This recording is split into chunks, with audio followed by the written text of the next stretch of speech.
Welcome back to the host of Becoming with Lhea.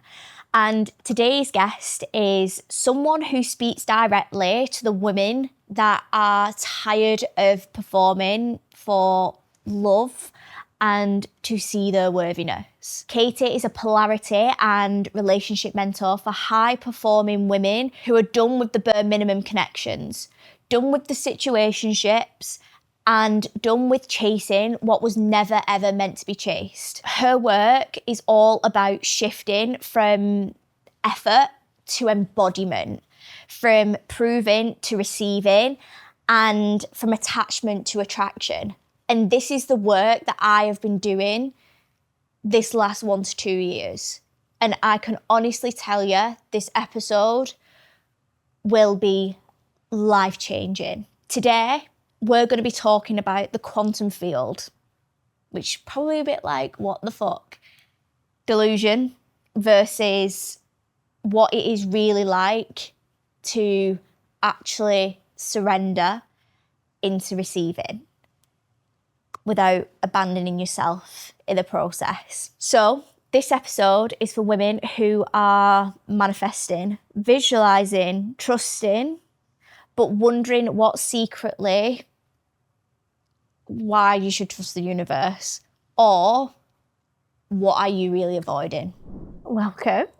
Thank you so much. Welcome. I'm excited to have you on and to speak about everything. But before we get into this, tell us who you were before embodying all this work for the listeners, and how embodying this work has essentially changed your life. I feel like this is such a long question. I want to give you like a really woo answer to this. Because like, who was I before this work? Well, I think it's an important question anyway, all of the time. Who am I? Because if you know a bit about my story, you'll know that I'll give you like the highlights or the sort of main turning points. But, you know, I've been homeless. I've been dripping in diamonds. I've been underweight. I've been quite overweight. I've been working as a lawyer. I've been working as a stripper. Like, there's a whole lot of things that people would look at these jigsaw puzzle pieces and say, is that all one person? And the truth is, yes, it was me. And also kind of all of it is me and none of it is me. Because it's like, well, what am I really? I could say, oh, I'm Katie Rogers. That actually wasn't always my name. I changed my name by deed poll. Okay, so I'm not my name, so who am I? If I say, well, I'm 5'3", well, when I was 8 years old, I wasn't 5'3", but I was still me then. So to give you the less woo, less spiritual version of that, you know, and you get to see who am I underneath it all. And I think you are always in between who you were and who you are becoming. So when you see that and you get to see everything in my wholeness, I am everything, I'm the whole universe.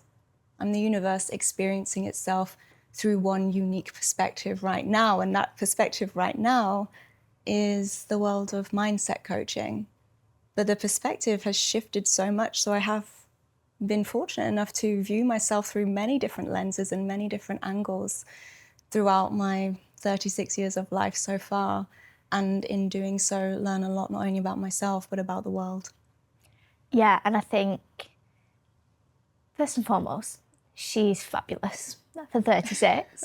Thank you. She has lived a multitude of different lives, and I do think that is a really important thing to pick up on, that who are we? Like, who are we actually underneath it all? Yeah. Because we give ourselves these titles, these names, these badges. Yeah. And it's like, are you ever truly that for the long term? Yeah. And I think that was a big point in my journey of realizing I am none of that. So a real pivotal point for me was around lockdown, where in my previous life, you know, I was a lawyer, I was engaged, I was living in this big house in the countryside. I had what on paper looked like the perfect life. And in such a short amount of time, all of that crumbled. Suddenly I wasn't a lawyer, I actually didn't have a job. Suddenly I was homeless. Suddenly I wasn't engaged to that person anymore. Like everything I'd anchored my identity to was gone. And that really forced me to look at that question of, well, who am I? And then I would get to realize, well, I'm infinite potential. Because if I believed the 3D experience of who I was in that moment, there's no way that I could have got out of that situation and shifted my world entirely. Yeah, and I think that leads me quite nicely to my first question of essentially you had to trust. You had to trust that you was going to be okay. Yeah. Because you could have quite easily have been like, oh my God, which we probably did have did have a bit of a meltdown moment in all of that. But how does trust in that and trust in the universe to know that you're going to be okay and know the difference between actually quantum trusting, shall we say, and emotional avoidance for some people? Because I think you can trust the universe and you can think, and because you could have essentially been like, right, no, I'm ignoring this. I'm going to stay in this situation. I'm going to live like I am going to be lived now. And ultimately you could have been, you probably would have been really unhappy still. But you trusted yourself enough to know that it's going to be okay. Yeah. Rather than being emotionally avoidant. Yeah. So the question kind of is like, what would you say the difference is for people who are in that bit of a grey area right now? Yeah.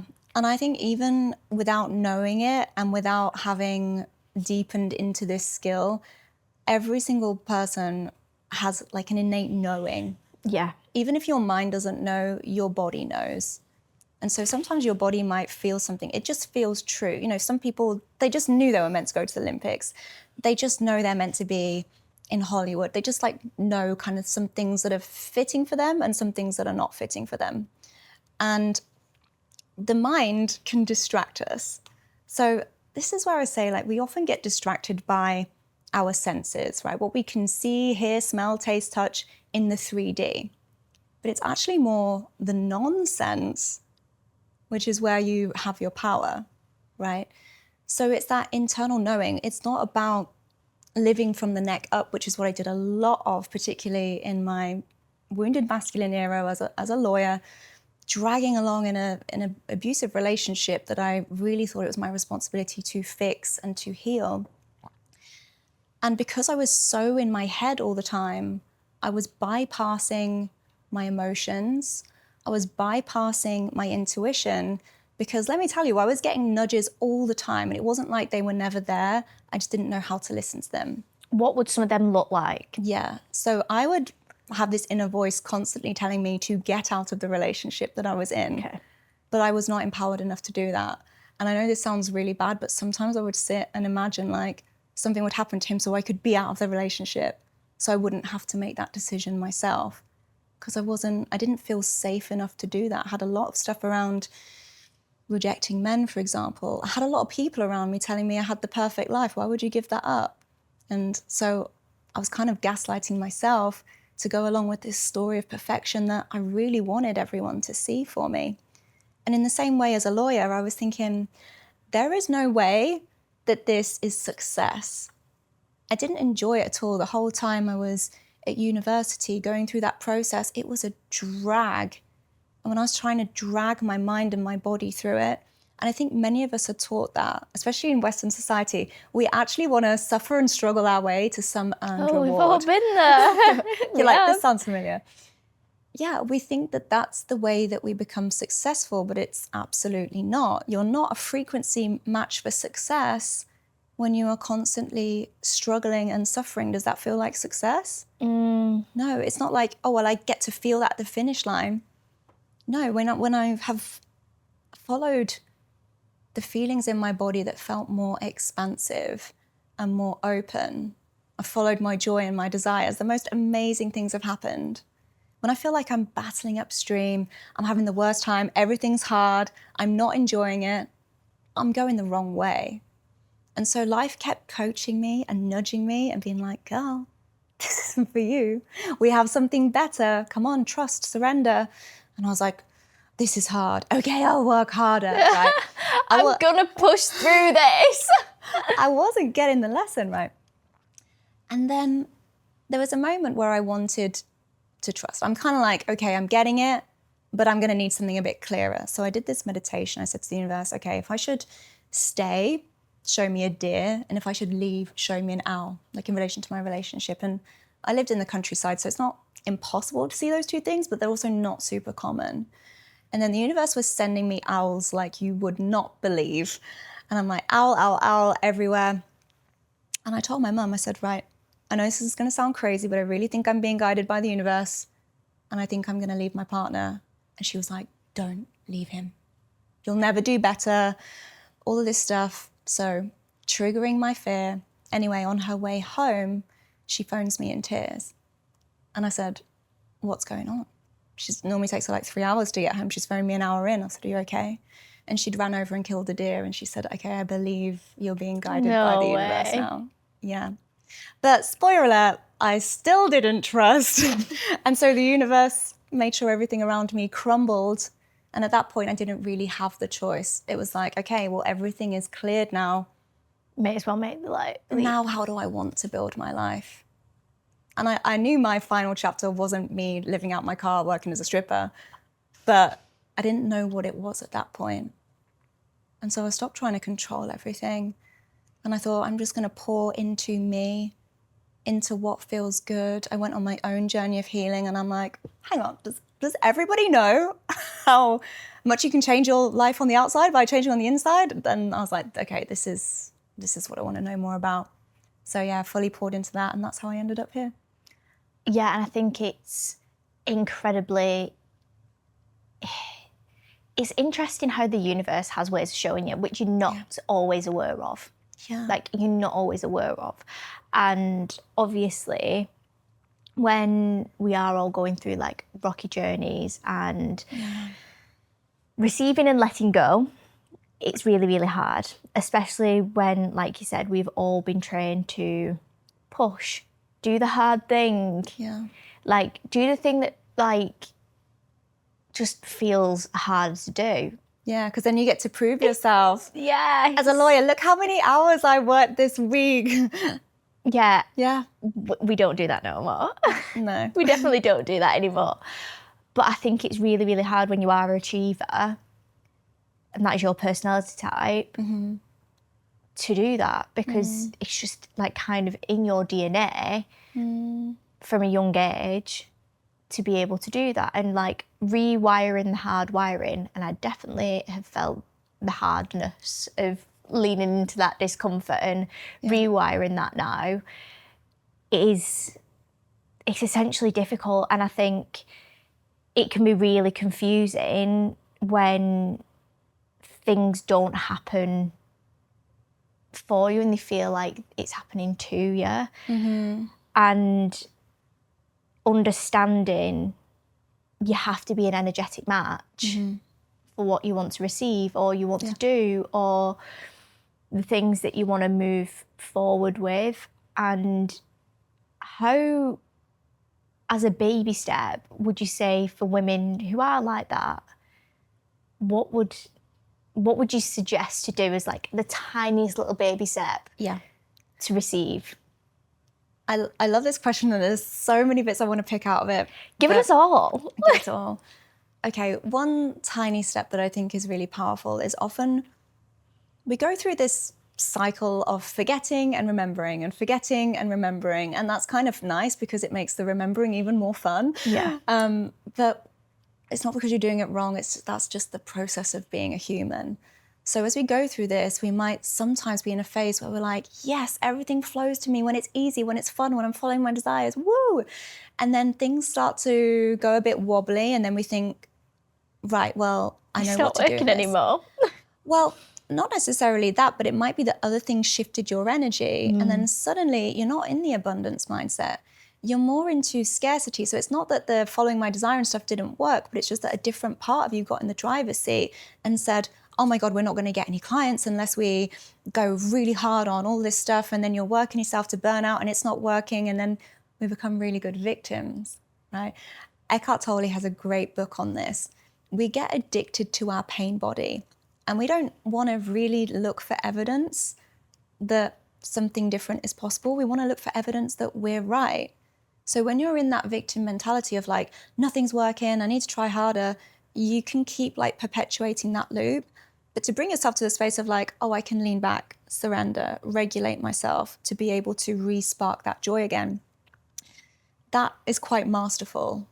That requires you really being able to sit with yourself.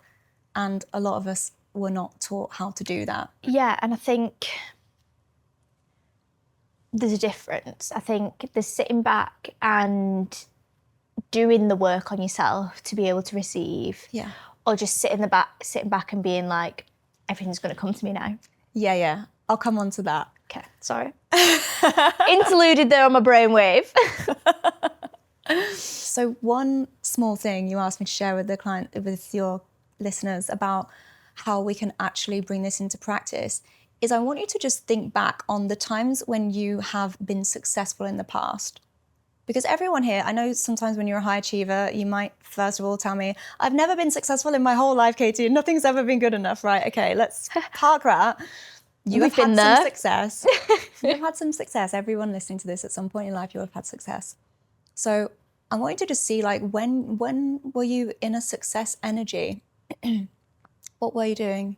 Is it when you were pushing, forcing, chasing, competing, challenging, proving?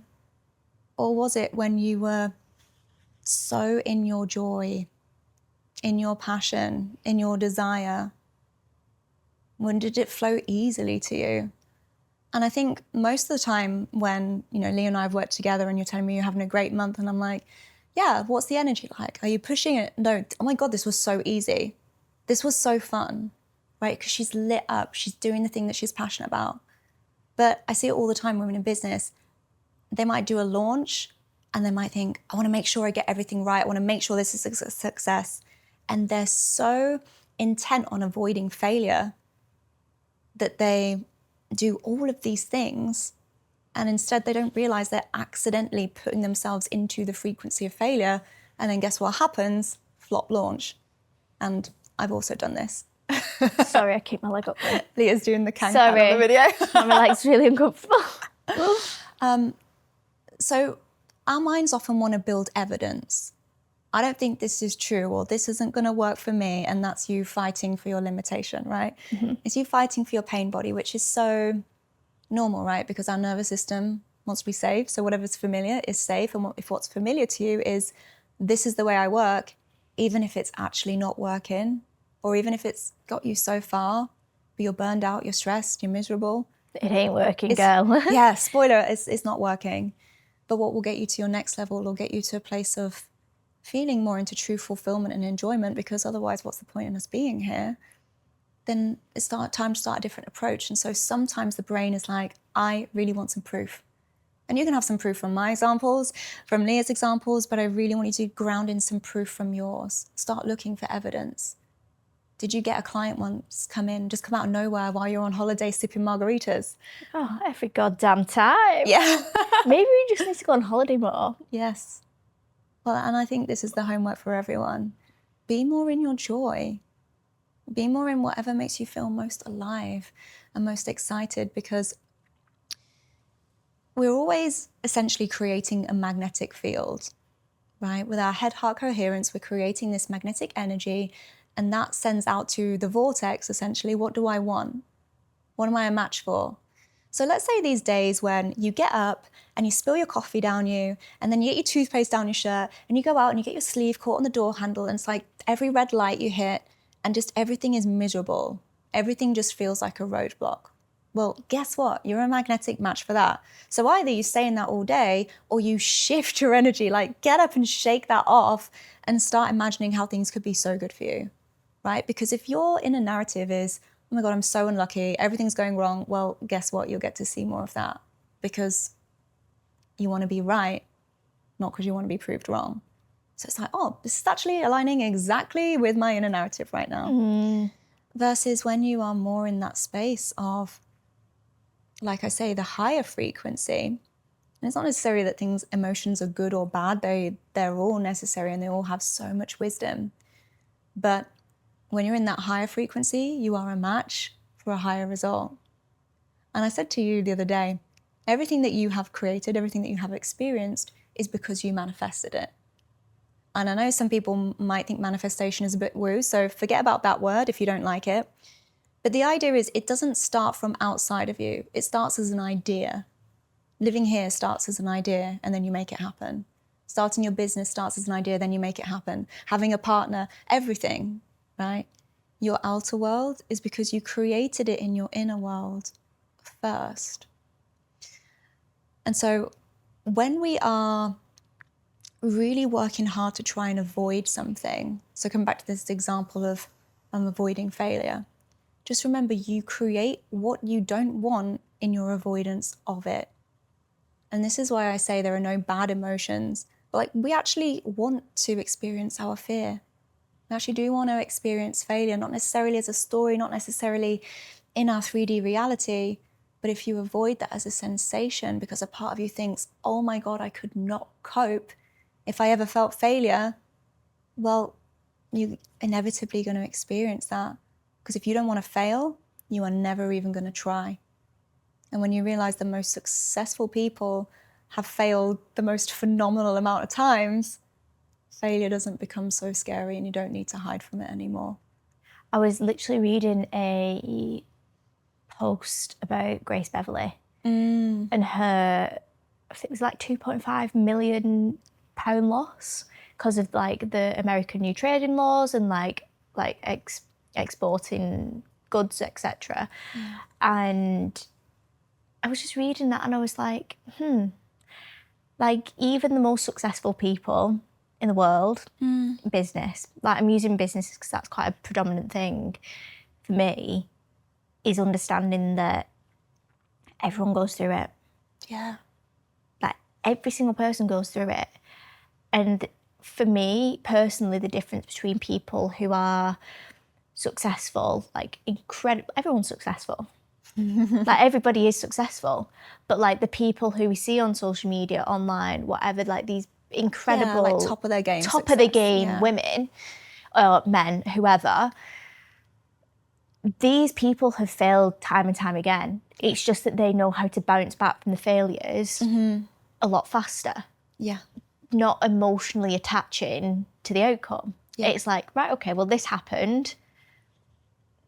Feel the feeling, do what you need to do, move on to the next thing. Like, what can we take from that to help us move forward? Totally. And obviously, as you work with some badass high-achieving women. She's in the room. Myself.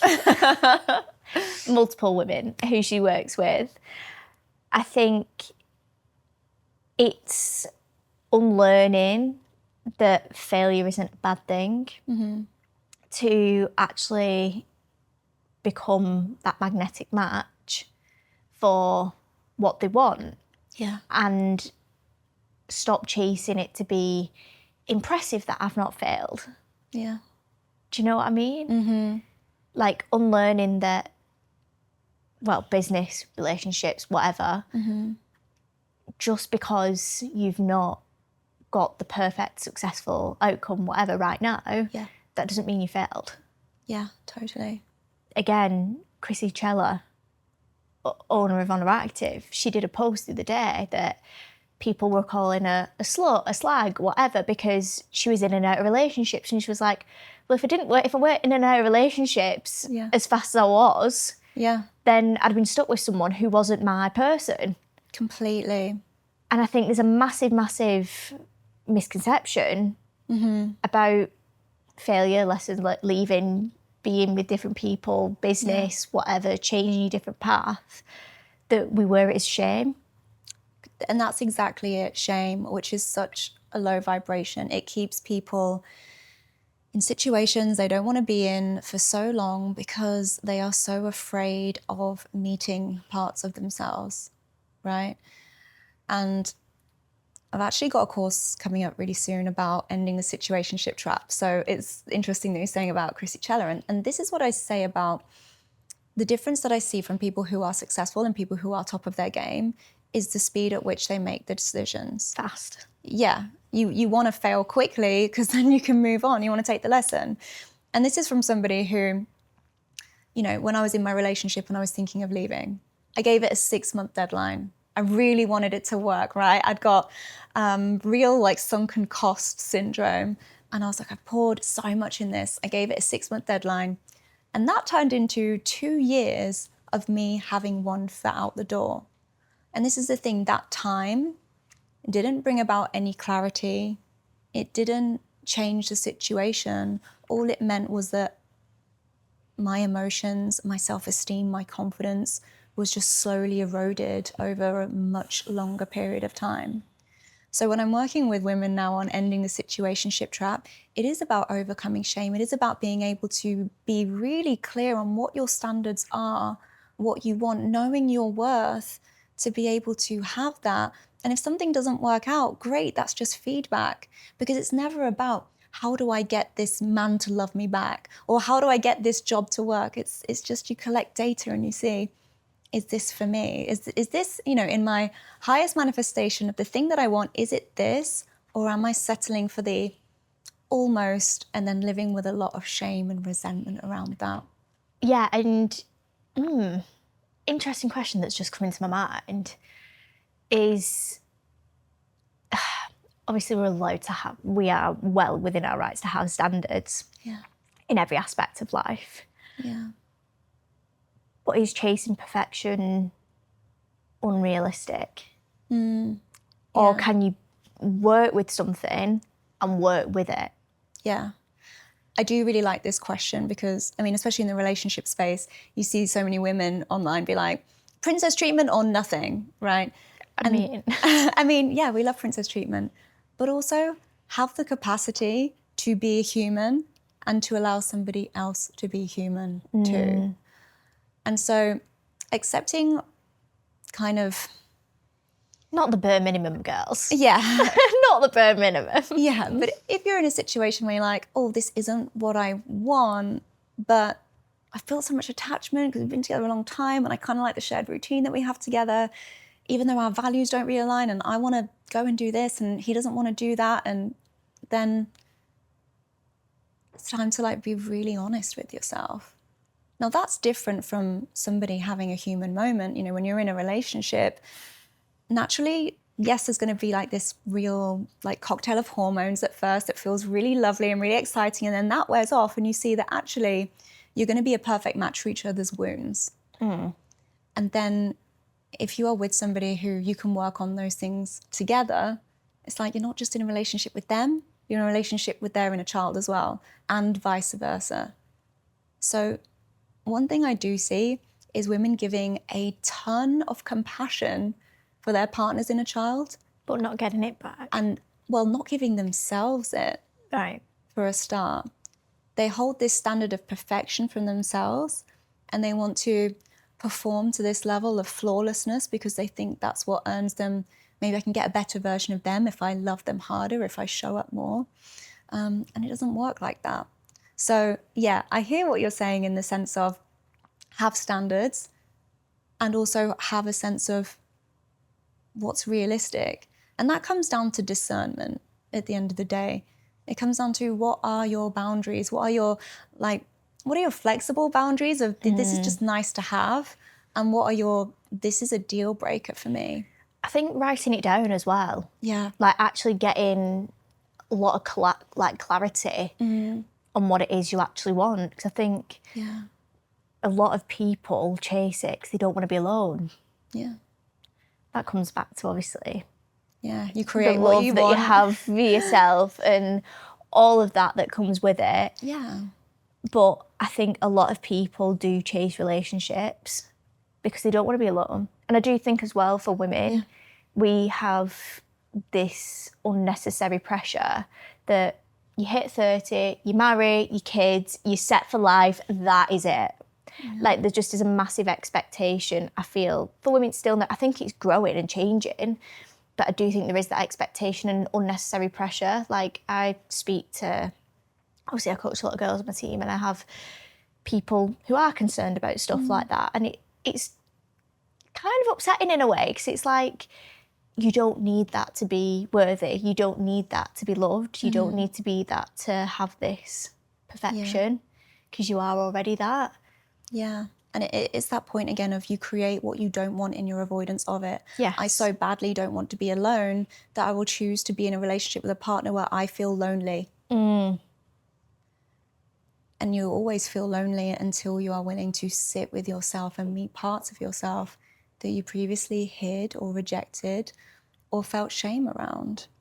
So I would question the idea that having what you currently have doesn't mean you don't have what you're afraid of, for example. Yeah.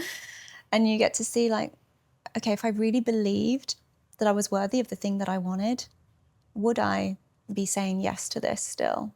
Or am I doing this decision from a space of fear?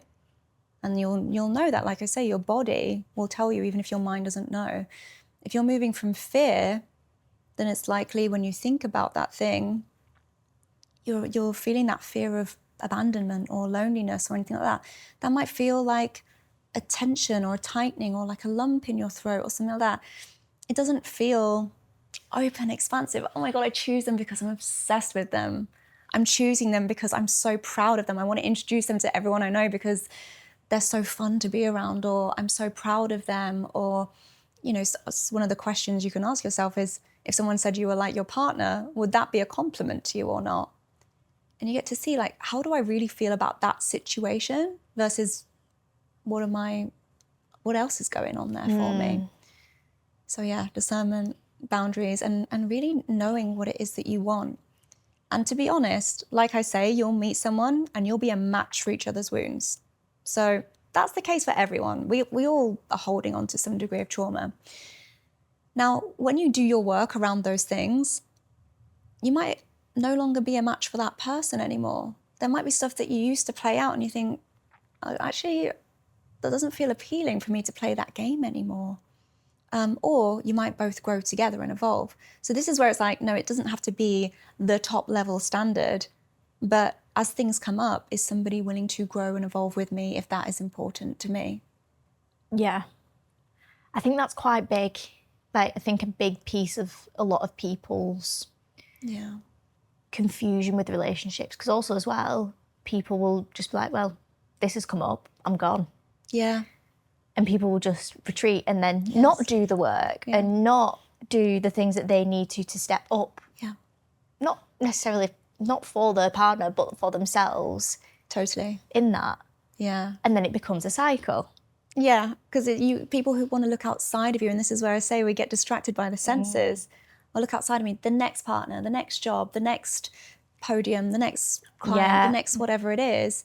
No, it's you that needs to be different, right? So when you can actually have the capacity to look inward, you'll say, oh, I don't need to be a match for that anymore. And we continue to attract what we're judging until we're no longer judging what we're attracting. So if you are somebody and you might be judging yourself or holding on to shame for anything, be like, why does this keep happening? I can't believe I'm here again, right? Well, judgment will keep you stuck in that loop. Looking outside of you will keep you stuck in that loop. Believing it, identifying with it, that's what keeps you stuck in that loop. If you're actually someone where you say, I'm done on this. You know, I was done on living out my car. That was not in my like big vision for how my life on the bingo card.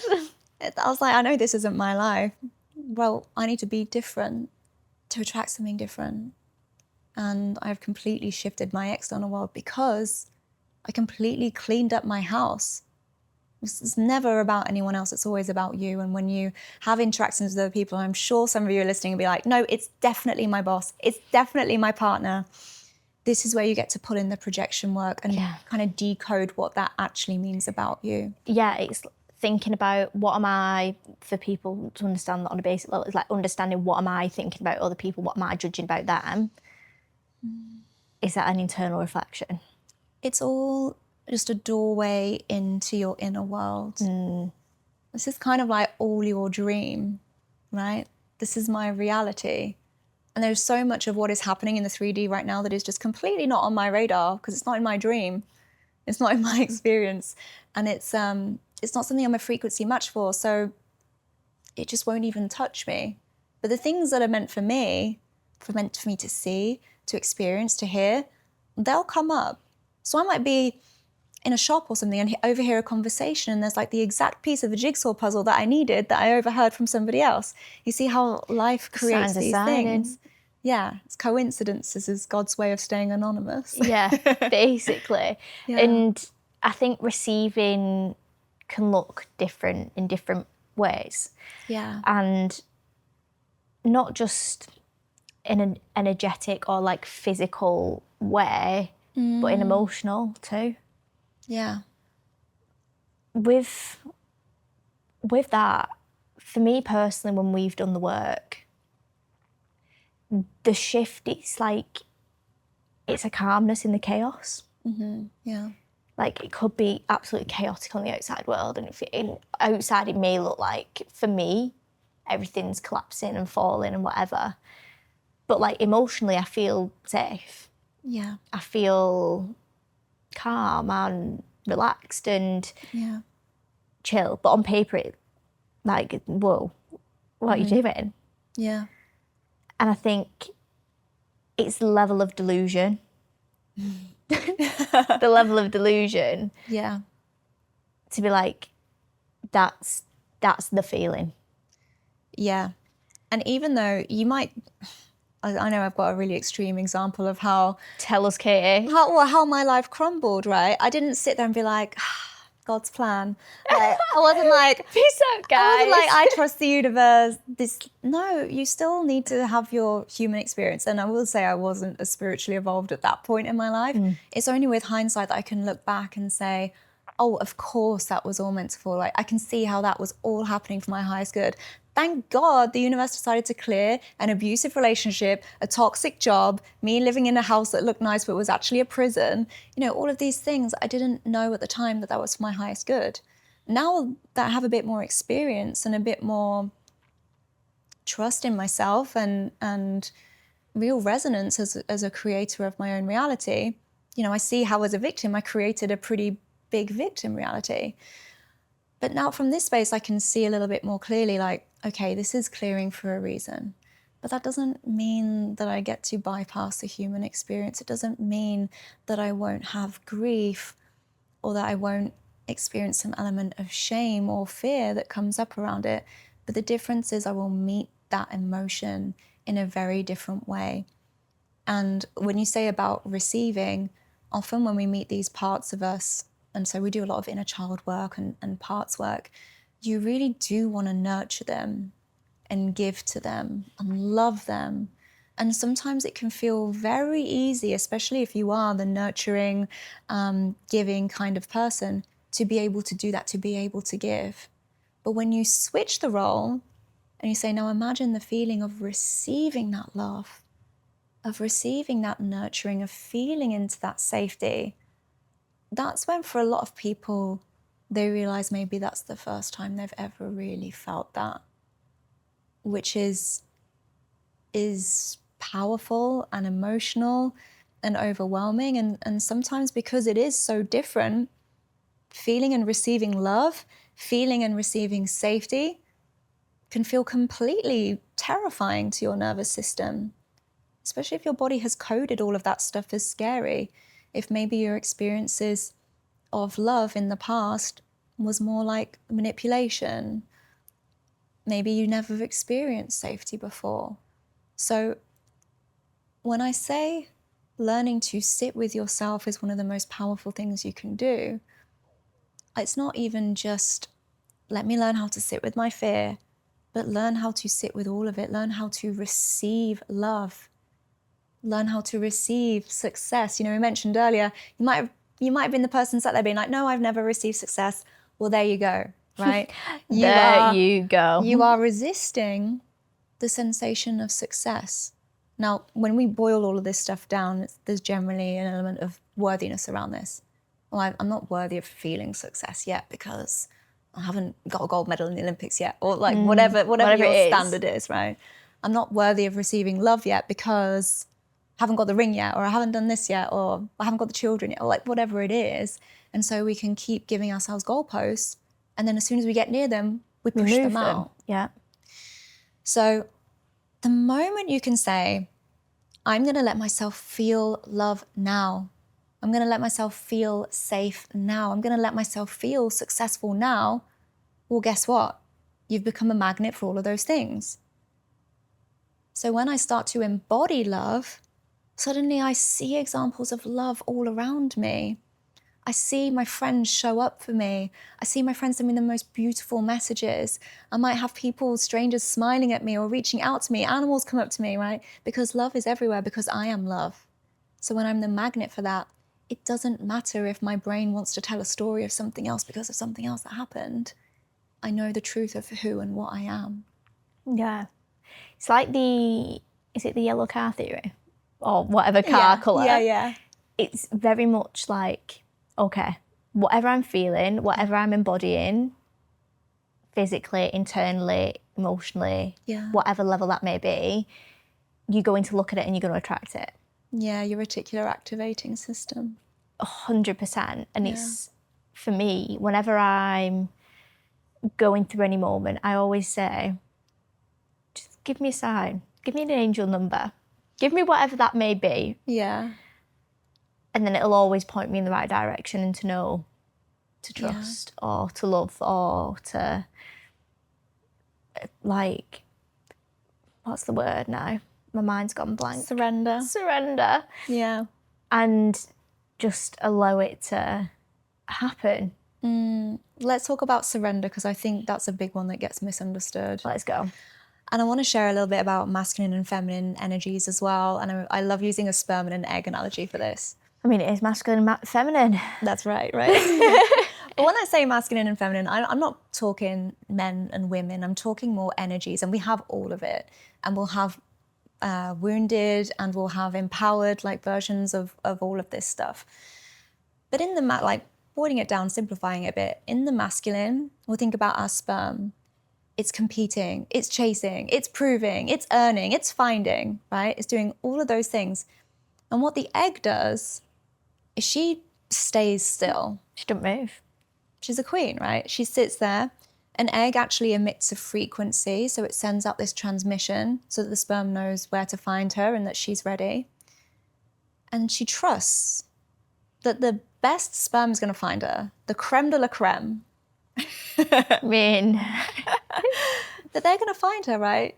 She's not sat being like, oh, I need to go and find some loser sperm and, like, move myself down and go tell them to go faster or hurry up. Like, no, she's not worried about the loser sperm because she just wants the best. So she just emits her frequency. Like I was saying before, your frequency of love, your frequency of success.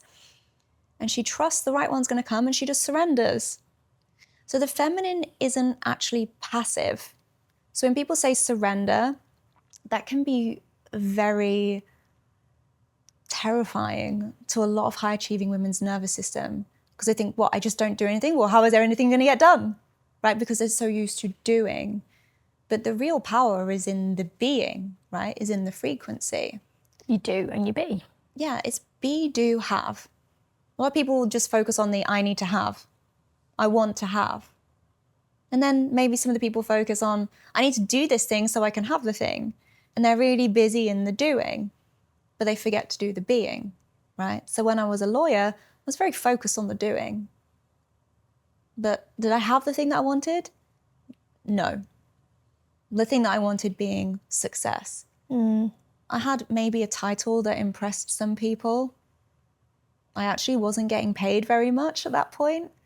I actually wasn't happy. I didn't have any freedom of time, of location or anything. I was miserable. When I look at who I was being, there wasn't a version of me that I was proud of.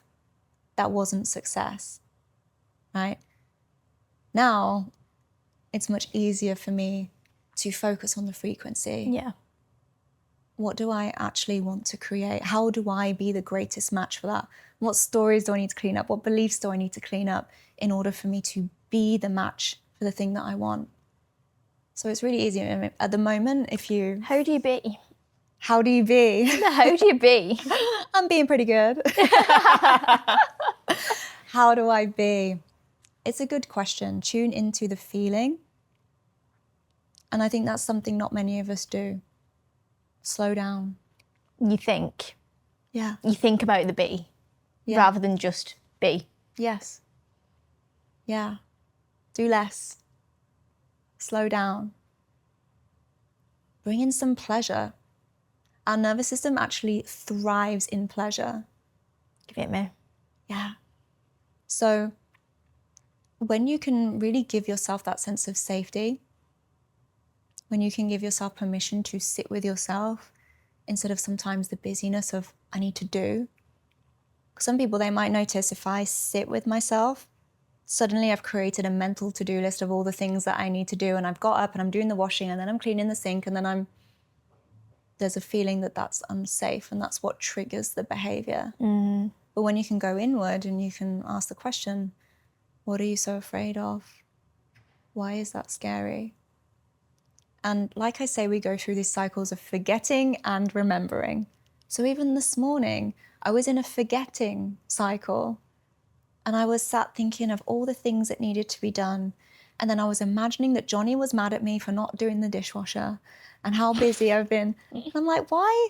If this is all my dream, if this is my fantasy, he's not actually mad at me, right? Why am I fantasizing that he's upset with me because he thinks I'm lazy because I haven't done the dishwasher, right? I'm judging, but it's not really about him, it's about me. So I get to notice, oh, I'm telling myself the story that I'm lazy and people are mad at me. Oh, this feels familiar, right? And then I get to see where I'm having some energy leakage in my frequency. So it's not about you got to be good vibes only or high vibe all the time, but it's about knowing yourself enough to be able to spot when you're in the forgetting period and to remember again.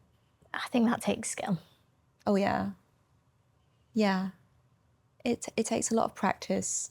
Yeah, I think it takes a lot of skill to catch yourself doing that. Yeah. It's taken, well, me, the time working with you to look at my patterns and behaviours and the things that I think about other people, or never about them, it's about me, always. And actually allowing the ego to drop a little bit. Because we like to think we're perfect, don't we? No, we don't play that game. We don't anymore. play that any game more. But we do like to think we're perfect. Like, Yeah. before doing this work, we used to think, well, it's not me. Yeah. Can't be me. I forget what the phrase is. Johnny says it all the time. It's something like, don't let the good be the enemy of the perfect or something. Do you know what that one is? No idea. I changed it and I was like, don't let the good be the enemy of the done. I'm over my perfectionist True. era. Yeah, we're I'm not like, done is perfectionists. better than perfect. Yeah. Perfectionism is just shame dressed up. It's false. Yeah.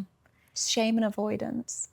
There's there is genuinely no perfect Yeah. in the world. And the more that you can be compassionate with yourself through this human experience, the easier it is to move through it. Yeah. And again, it comes back to the surrender. Yeah. It's all right to not be perfect. Yeah. It's all right if you don't get a good launch. Yeah. It's all right if you don't have the perfect relationship. Yeah. It's all right if you don't have the perfect race. You don't have things that are perfect, because it can never be. Yeah. I think one thing I really love seeing from you is it's never about, the perfect race. It's always like, I had the race I was meant to have. And then knowing you, I know you sit and reflect on what that experience meant for you, what it taught you, and you learn the lesson. And again, it's that thing of some people might sit and wallow in things for a long time. And don't get me wrong, I'll go through the process of it. Some things I still am sitting with right now, and they might feel sticky. And then, this part, it might take me 4 weeks to move through. But a version of me earlier, that might have taken me 6 years to move through. So when we question whether we are on time or whether things should or shouldn't have happened, it's really above our spiritual pay grade. How do I know?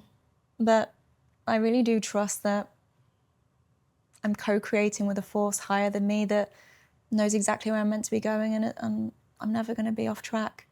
Yeah, which is exactly along the lines of what I was going to say. Is like, it's becoming the match, the things that you want, Yeah.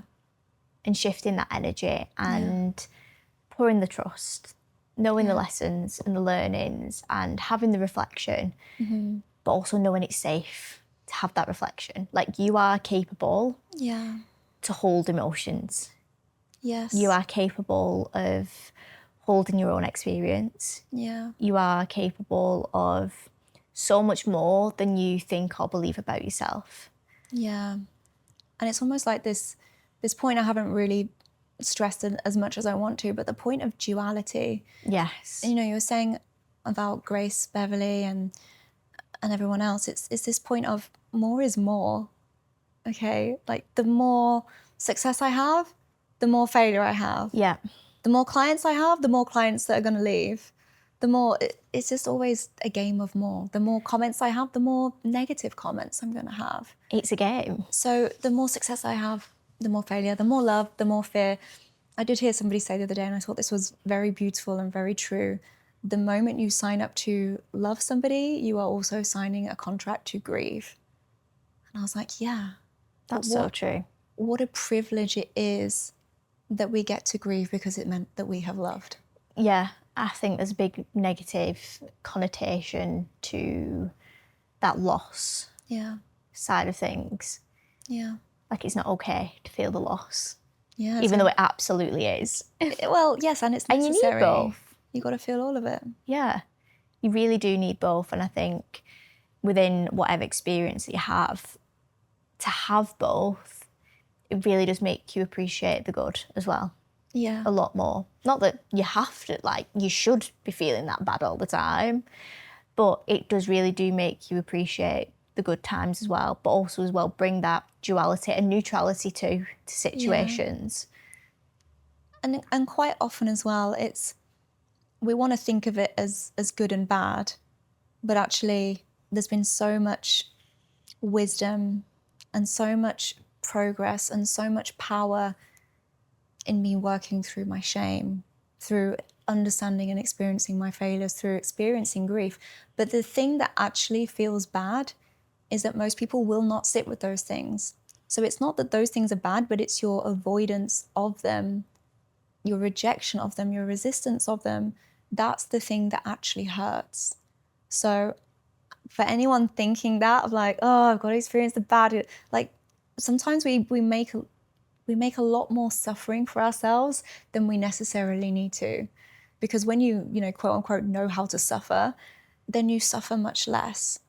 When you don't need to hide from those pieces anymore, then suddenly they don't become so scary. And like I say, you are everything all at once. So just because fear is here does not mean safety went away. So sometimes something can be so big, it feels like that's all that's there. It feels like everything went, love is gone, hope is gone, safety is gone, and they didn't go anywhere. But when you can actually just zoom out, and this is this point of kind of essence and ego, right? Essence is the witness. This is you in your being, you in your spiritual nature. And ego is more like the doing parts, the fragments of your ego. So I might have fear as one of them. I might have my 6-year-old little child as one of them. I might have all of those things, but ultimately I'm the one that witnesses them. I'm the one that drives. I'm the one that gets to pair up. All right, love, you hang out with fear today because that's what it needs. And I get to witness, I get to feel. It's not one or the other. Yes. It's both and. Yeah. And more.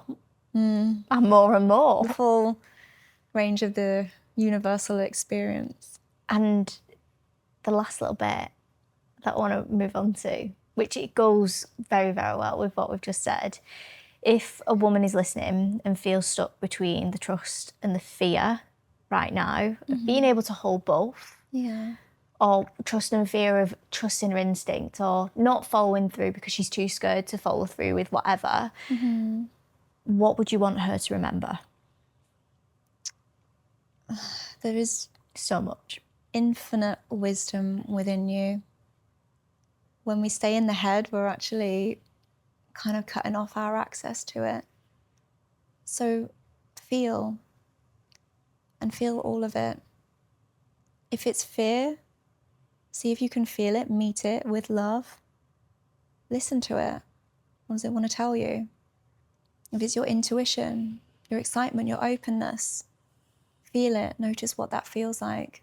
Can you listen to that?